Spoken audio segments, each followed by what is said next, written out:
You know those classes where you have that one kid that won't stop talking, but when you don't refocus them or redirect them, what happens? Everyone starts talking. It spreads like a cold throughout your whole class till the next thing you know, the only person listening to your lesson or to your directions is you. And Kevin, because he always pays attention. We're not really sure what's going on there, but he's a great kid and we always love it. So today I want to talk to you about a few really easy ways to redirect kids so that you don't lose control of your whole class. So with that, let's jump into this. When I began teaching, I noticed that if you have most of your class listening, but you start talking, you start giving directions, you start doing something, students that are not paying attention, they just keep talking. And so one of the first things that you need to do is just redirect kids, right? So even before you jump in, there's any number of ways, and I've talked about this in a ton of videos, but it's well worth repeating. It is getting kids' attention and doing it the same way every time. Staying still and telling kids that you'll wait for them to listen is like you're just hoping it's going to happen, because this doesn't do anything, right? Unless you look like Sergeant Slaughter or something like that, no one is listening to you doing this and waiting. They're just going to keep waiting too and just keep talking. So instead, it is giving a verbal and visual cue so that all students see what's happening. So maybe that's you ask, when it's known in the classroom that if you raise your hand, everyone raises their hand. And as kids are raising their hand, now the majority who were talking become the minority because they don't have their hand up.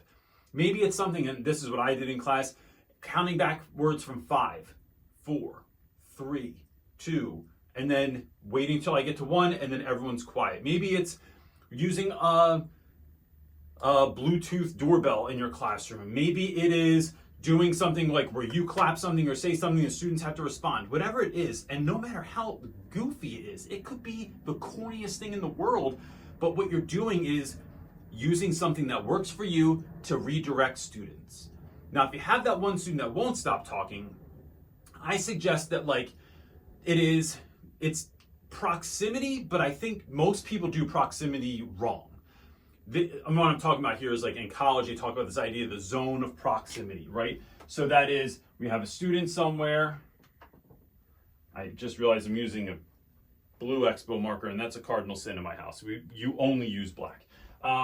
And I need to be as close to that student as necessary. But in college, I remember them telling me that I should not interact with the student. It is just my mere presence alone, which sometimes will help, which is why not sitting in the back of your room or just not staying in the front of your room really helps. It's going to where the student is. It's walking around the room, moving around the aisle so that you can interact with students.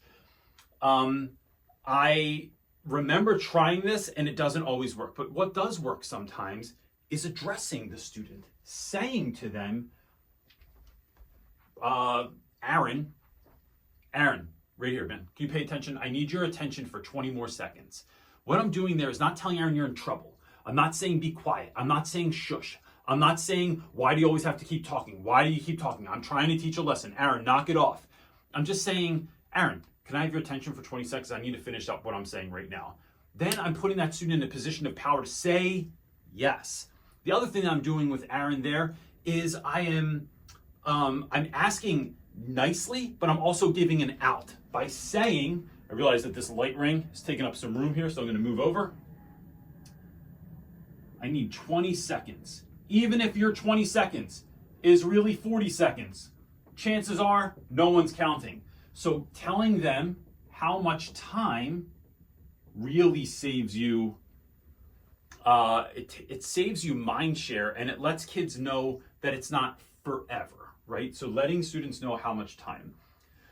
The other thing is that if we don't address it now, this spreads and it becomes a game of whack-a-mole. So it is addressing those students before it gets too far. And I'll tell you in a second, if it all goes too far, what you're going to do, because sometimes that happens, right? Sometimes despite your best intentions, students come from another class, they come from an assembly, or it's just a day where there's a lot of energy in the classroom.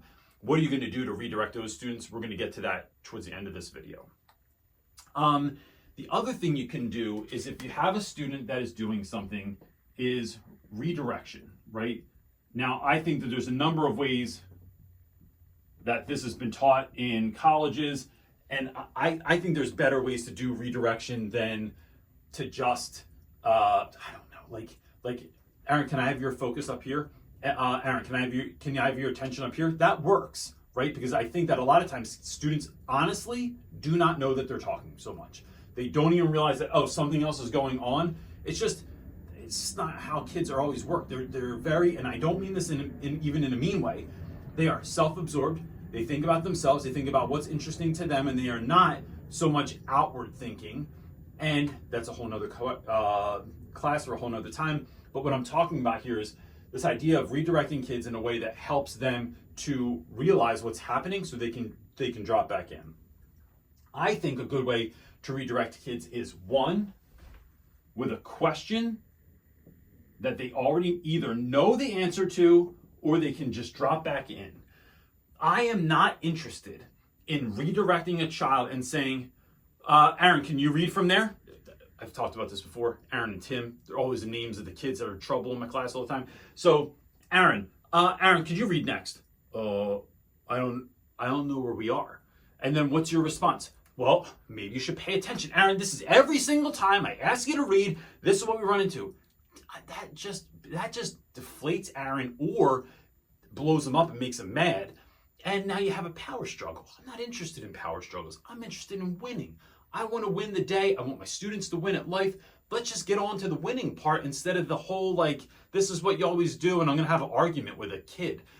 Instead of that, it is redirecting them to a question. So, Aaron, could you take us into this next part and read the question at the top of page 85? You're not on there? Take a second. Can everyone else, while Aaron's doing that, make sure you're on top of 85. This is a really important question. I think you're going to gain a lot from this, right? So you're buying Aaron a moment to get to that question, and then you're giving them exactly what to do, right? So they know exactly what to do. The other thing is giving that student a task.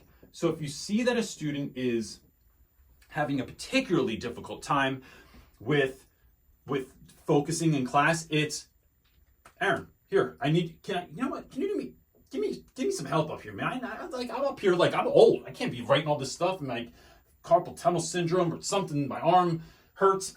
I need your help.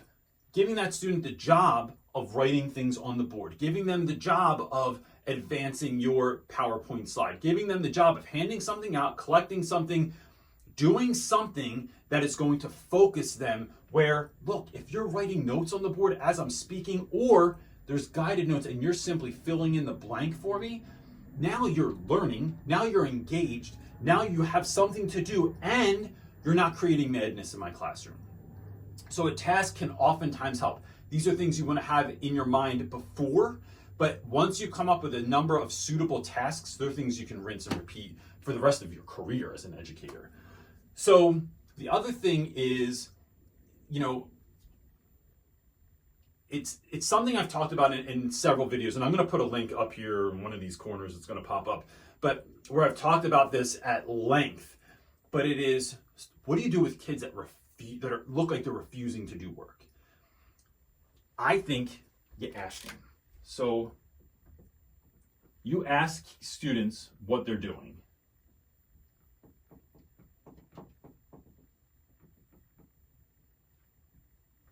I'm running out of room here because I don't know. Ask students what they're doing. What does this mean? If I say, Aaron, can I have your attention for 20 more seconds? Right? I only need your attention for 20 more seconds. And Aaron turns his head, doesn't want to have the conversation with you. There's a number of ways that you can deal with this, but I find that the fastest redirect that works is if that happens and the student is talking again, you address the student and say, Aaron, are you refusing to do work? And it's very important how you use your tone here. If I go, Aaron, are you refusing to do work? Now this looks like a confrontation, right? I'm not trying to have a confrontation. I am trying to have a softer voice. So if you have a deep voice, you're going to want to be mindful of this. If you come off as particularly tough as a teacher naturally, I find I've had more success by asking a little bit more gently, but directly. I'm not trying to be soft here. I'm trying to be direct. I don't want anything lost in translation. Aaron, are you refusing to do work? I can even do it with a smile. Like, Aaron, are you refusing to do work right now? And so, because that's also my personality, so it comes off a little bit better that way. The student only has a yes or no answer for that. There's only one way to answer it or another. No one answers sort of. You're not sort of refusing to do work. So if you are yes, refusing to do work, this is a conversation we got to take to your folks right away. We got to talk to parents and guardians and people immediately because we're refusing to do work. Chances are, students are going to say, I can't remember a time that a kid told me yes. Chances are a student is going to say no, they're not refusing to do work. Well, now the student's turned around, we're back on track. If a student continues to do this again, you can ask, what happens is you tell them what you're going to tell their folks. So you're going to speak the email. Why email? Because emails are documentation. Phone calls are not documentation. Phone calls are lost in translation. Phone calls take an hour, emails take 5 minutes. And a phone call can follow up an email. Email should always be first because it's documentation. Here's what I said, here's the date that I said it, here's the people that I involved in it, and I can BCC a whole bunch of other people or CC other people. So it's sent to the parent, it's sent to the student, it's sent to the guidance counselor if necessary, the school therapist, the assistant principal, the dean of students, the whoever your special education contact is. So I am saying, listen, here's what's going to happen. Is this even tall enough? I don't think so, but this is fine. Aaron, here's what the email is going to sound like. Dear Mr. and Mrs. So-and-so, I had Aaron in class today and he kept speaking. I redirected him several times. I even asked him if he was refusing to do work, which he assured me that he wasn't. But on the third, fourth, fifth, you take the number of times that I tried to redirect Aaron, I found that he really was not about doing the work today. And you tell the story, right? You tell what's going on. And when you do that, you are letting the student know this is what the email is going. You are the ghost of Christmas future. You're letting the student know what this is going to sound like in no uncertain terms, so that when the email gets there, they're not surprised. Now, this isn't the time that you send the email. You're just letting them know. This oftentimes is what works. It is going to be the thing that redirects most of your students. And if they don't, then you send the email. This isn't a threat, right? Let me break this down. This is never about getting a student. It's never about like whether you want to zing them or teach them a lesson or get right with them. Like, you're not trying to do that. What you're trying to do is help a student win. And sometimes we need to do that as a team. So teaching is a communal activity. And so I'm not doing this to rat on you. I'm not doing this to get you in trouble. I want you to win. And if you're not going to listen to me, I got to find someone that's going to be able to communicate the severity of this situation to you so that you can win not only in class, but in life. I want you to live your wildest dreams. But if you're not focusing, then you're failing. And your attention affects your retention, right? So being able to pay attention is going to affect the amount that you're able to retain in class. Now, there's two other ways you can do this, right? So if you have a whole class, here's the first thing I want you to do is take a second, right? Because no one's paying attention anyways. That's what you feel like. When you look at your whole class, I want you to figure out how many, roughly, students are on point and who is not. Give yourself a rough estimation. Is this, because what you're going to see is that if you have 30% that are not on point and 70% who are on point, it can often feel like no one's listening. But if you notice that you have 70%, even if you have 20% that are paying attention, you got 20%. Let's pull those kids back at the end of class, explain to them how they're doing great. And this is a much longer conversation, but the short version of this is, let's figure out who, if we have kids that are, let's say it's just 30%, right? Let's say you have 5 students that are really, really not paying attention, right? 5 kids. And these are the kids that if you could help them to refocus, to get re-engaged in class, then the rest of the students would probably follow suit. Or this is the kid that like gets everyone else all worked up and now you lost the class. With these students, I would consider two different things.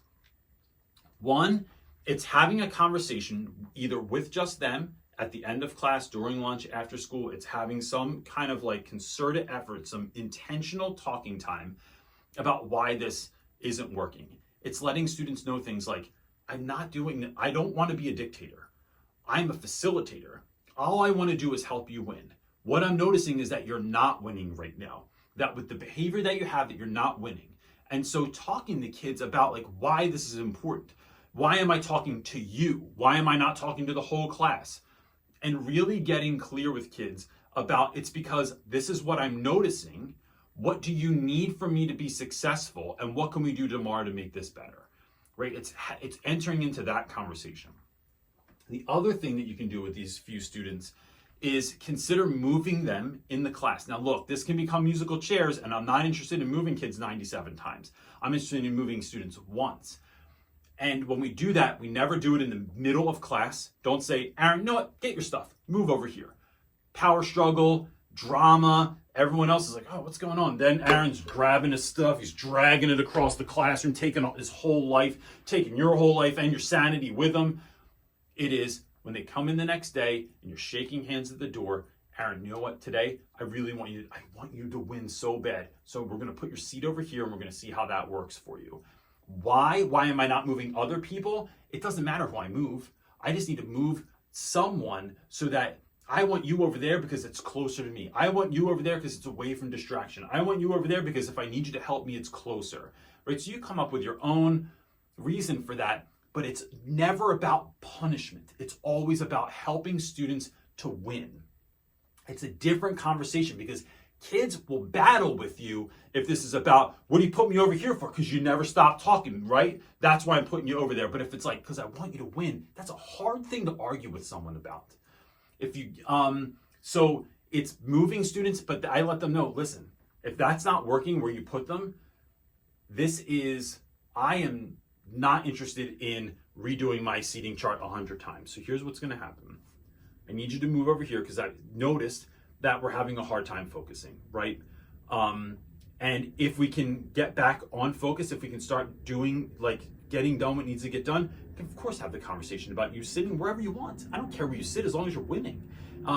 But when we are distracting other folks or when other folks are distracted, this is a whole class. This isn't just us, right? This is a team that we're working with. And I need us to all be on the same page with this. So then it's that part of moving students around and helping them to understand why they're being moved. And if that doesn't work, then there's a whole, host of things that can happen. But that's usually going to include bringing in help, bringing in other teachers, bringing in a counselor, talking to your assistant principal, talking to the dean of students, or you can even reach out to us and we'd be happy to try and help you with that scenario. But these are a few ways that I think you're going to find enormous success just by walking through these few steps as you are dealing with those kids this year that are really making you want to pull your hair out because they won't get quiet during class. We'd love if you could like and subscribe to this video, hit the thumbs up, it helps us get out to more people, and we'll see you next time with the next video. Peace.